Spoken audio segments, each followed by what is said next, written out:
Magandang araw mga ka-recap. Eto na nga, eto na ang pinakahinihintay nating lahat. Wala nang mekes-mekes pa at simulan na natin. Pagkatapos makiusap si Yuna kay Jonghyuk para pumunta sa isang clock tower alas 2 ng hapon ay pumayag ito. Dumating na nga ang itinakdang oras. Naalala ni Yuna ang pinag-usapan nila ng kapatid na si Eugen. Tinanong siya ng kapatid kung may boyfriend na daw ba ito. Nagulat si Yuna sa tanong ng bata. Nakita daw kasi nito ang profile picture ng ate niya at kasama ang tatlong lalaki. Sinabi ni Yuna na mga kaibigan niya lang ito. Sinabi ng bata na ang isang lalaki daw ay gwapo, mukhang gusto daw ito ng ate niya. Iginiit ni Yuna na kaibigan niya lang ito. Sinabi ng bata na matangkad ang lalaking ito. Gusto niya makipaglaro ng soccer sa kanila. Pagkatapos ng 3 taon ay gaganapin ang Soccer World Cup at manunood siya.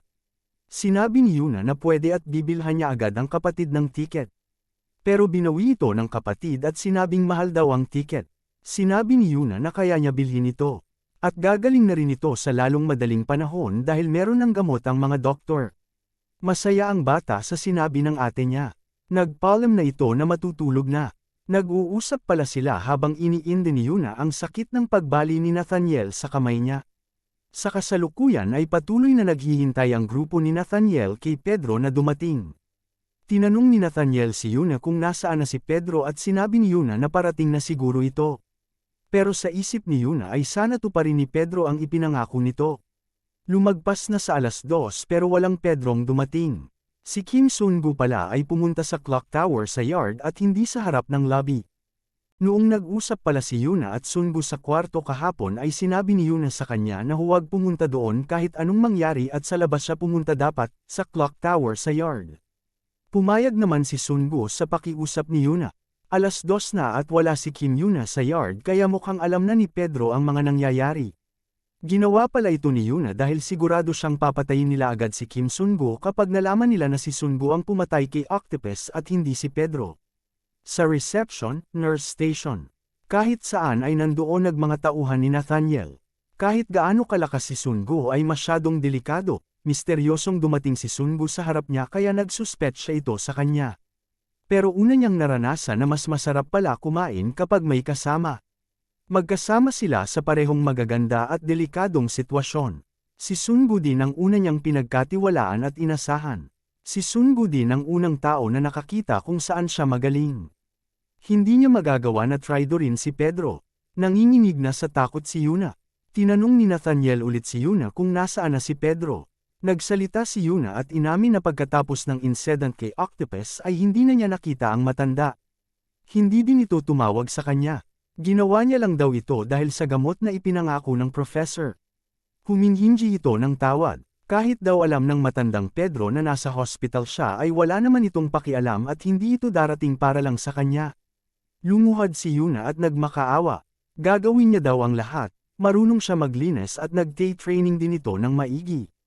Kahit ano gagawin niya basta ang kaya niya lang gawin huwag lang patayin ang kapatid nito. Pero walang pakialam si Nathaniel. Dahil hindi dumating si Pedro, walang silbi si Yuna kaya papatayin nito ang kapatid niya. Biglang tumunog ang fire alarm. Ang mga pasyente kabilang ang ibang staff ay nag-evacuate. Kahit ang magkapatid ay nag-evacuate din at nakalimutan pa niya na nakakalakad siya. Nagulat ang isang kambal nang sumara ang dinaanan nilang exit. Sa loob naman ay nanatili si Nathaniel at ang grupo nito. Wala naman daw naaamoy si Nathaniel na apoy o usok. Nagulat si Yuna nang may narinig siyang tumawag sa kanya. Tinanong siya nito kung bakit siya umiiyak. Dumating pala si Kim Sun-gu. Tinanong siya ni Yuna kung bakit siya nandito. Sinabi lang ni Sun-gu na nangako siya na pupunta sa clock tower. Nagsalita si Sun-gu, ang mga normal na tao daw ay tatakbo sa ligtas na lugar kapag may sunog. Pero ang mga taong nandito ay nanatili. Ibig sabihin, hindi mga tunay na doktor o mga pasyente ang nasa loob ngayon kundi para patayin siya. Ano daw ang ibig sabihin ni Sun-gu na papatayin siya? Nandito ba siya para iligtas si Yuna? Tanong ni Nathaniel. Sa simula pa lang ay may kakaiba na kay Sun-gu. Pero ang tanong, kakayanin niya ba ang mga tao sa harapan niya? Ang Agentes Funerarios. Sa SIDAID Funerario, isa sa mga lubhang squatter sa Brazil, ang life expectancy ng mga batang ipanapanganak doon ay hanggang 16 anyos lamang. Ito ay sa kadahilanan na ang mga bata doon ay aktibo sa pagiging gang at namamatay ng maaga. Dahil sa dami ng katawan na nabuwis doon ay tinawag ang lugar na Town Funeral, Sid Aid Funerary. Para makaligtas sa lugar na yun ay kailangan mo maging malakas. Pinakamalakas, kaya sa pamamagitan ng kidnapping, bawal na gamot, at pagbibenta ng katawan ay nabuo ang organisasyon na ito para makasurvive sa lugar na yun, ang Ahente Funerarios na pinakamalakas sa buong Brazil. Ang mga miyembro ng organisasyon na ito ay nasa harapan ngayon ni Sungo kaya paano daw ito mananalo? Sinabi ni Nathaniel na nakikitaan niya ng potensyal si Sungo. Parang isang batang tigre ito ngayon pero kapag sumama ito kay Nathaniel, ay gagawin niya itong isang malakas na tigre na walang makakatalo.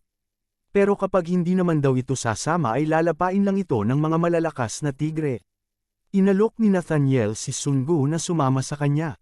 Tinangihan lang ito ni Pedro at tinanggap naman ni Nathaniel ang desisyon niya. Pero may surpresang umatake kay Sungo sa itaas. Dalawang B-rank killer, si Rafaelo at Sao Paulo. Excited pa si Paulo pero sa isang iglap, napatumba sila ni Pedro. Gulat na gulat ang nakakita dito kabilang na si Yuna. Naobserbahan ni Nathaniel na napatumba niya ang dalawa na nanggaling sa itaas na hindi man lang ito nakita o tiningnan at sa vital points pa nito inatake. Simple lang ang gamit ni Pedro at ito ay ang fountain pen na nakuha niya sa Dihe Group. Tinanong silang lahat ni Pedro kung batang tigre pa rin ba ang tingin sa kanya. Matatalo kaya silang lahat ni Pedro? O mahihirapan ng ating bida? Sabay-sabay nating abangan yan sa susunod na kabanata. Maraming salamat po mga ka-recap sa patuloy na suporta. Please like our videos and subscribe to our channel. See you soon mga ka-recap.